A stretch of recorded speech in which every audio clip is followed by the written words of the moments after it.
येसाजी कंक यांचा जन्म भुतोंड येथे राजगडाच्या पायथ्याशी झाला होता. ते कंक कुळातील होते. त्यांच्या वडिलांचे नाव दादोजी कंक.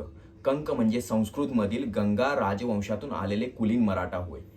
ते छत्रपती शिवाजी महाराजांच्या सैन्यात पाऊल ठेवणारे भले मोठे मावळे होते. ते गनिमी युद्धाच्या तंत्रात तज्ज्ञ होते. प्रतापगडाच्या लढाईत त्यांची भूमिका महत्त्वाची होती. त्यांनी मध्यधुंद हत्तीबरोबर लढा दिला. शिवाजी महाराजांच्या लहानपणापासून मृत्यूपासून ते महाराजांचे एकनिष्ठ मावळे होते. तसेच शिवाजी महाराजांचे विश्वासू आणि सहकारी पण होते.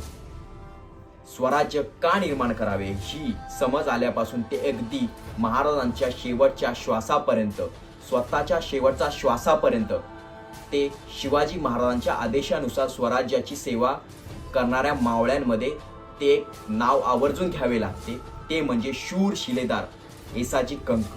येसाजी कंक यांच्याबद्दल अजून एक गोष्ट, ते अतिशय बलदंड शरीराचे होते. 100 हत्तींचे बळ असलेला माणूस अशी उपाधी येसाजी कंक यांना तंतोतंत जुळते. आणि ही अतिशयोक्ती ठरणार नाही बरं का. खुद्द छत्रपती शिवाजी महाराजांनी यांनी येसाजींच्या सामर्थ्यावर किती विश्वास होता हे दर्शवणारा एक प्रसंग इतिहासाच्या पानावर आजही आपल्याला सापडतो. 1676 साली राज्याभिषेक संपन्न झाल्यावर महाराज दक्षिण काबीज करण्याच्या मोहिमेवर निघाले. आदिलशहाचा बंदोबस्त करण्यासाठी त्यांनी कुतुबशहाला सोबत घेतले. बरं, त्यामुळे महाराज कुतुबशहाच्या भेटीस निघाले. कुतुबशहाकडून महाराजांच्या सर्व लमाजम्याचे थाटात स्वागत करण्यात आले. महाराजांसोबत त्यांचे काही विश्वासू आणि जवळची मावळे आणि माणसे देखील होते. त्यात येसाजी कंक यांचा देखील समावेश होता. महाराजांनी दाद महालात प्रवेश केल्यानंतर कुतुबशहाने स्वतःहून पुढे येऊन त्यांचे स्वागत केले. महाराज स्थानापन्न होतात. कुतुबशहाने त्यांच्या मगासपासून सतावत असलेला एक प्रश्न त्यांना विचारला. राजाजी, आपकी फौज तो बड़ी है, लेकिन इसमें हाथी क्यों नहीं है?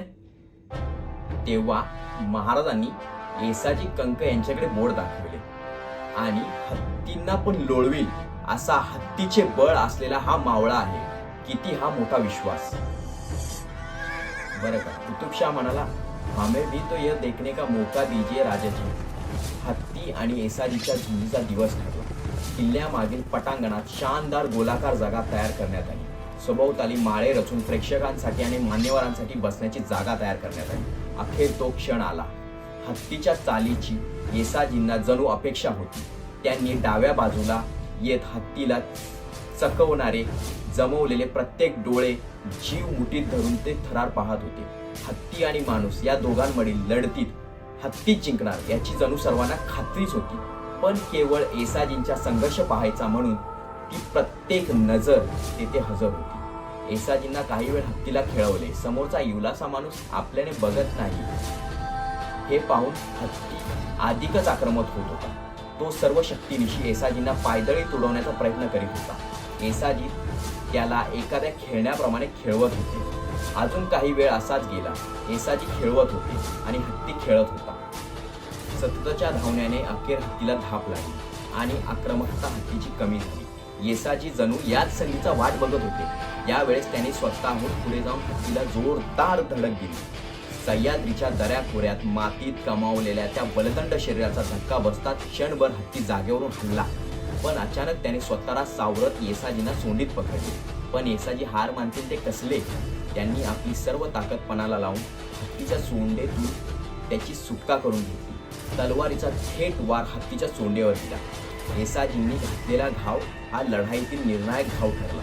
या जबरदस्त घावामुळे हत्तीचा सगळा जोश उतरला आणि त्याने सरळ बाहेर धुतले. सर्वत्र टाळ्यांचा कडकडाट होत होता.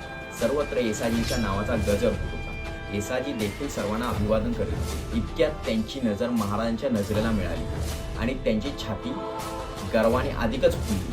कारण त्या टाळ्यांच्या कडकडांपेक्षा त्यांच्या दृष्टीने मौल्यवान होता तो आपल्या राजांचा डोळ्यात आपल्याविषयी दिसणारा अभिमान. धन्य ते येसाजी आणि धन्य त्यांची निष्ठा.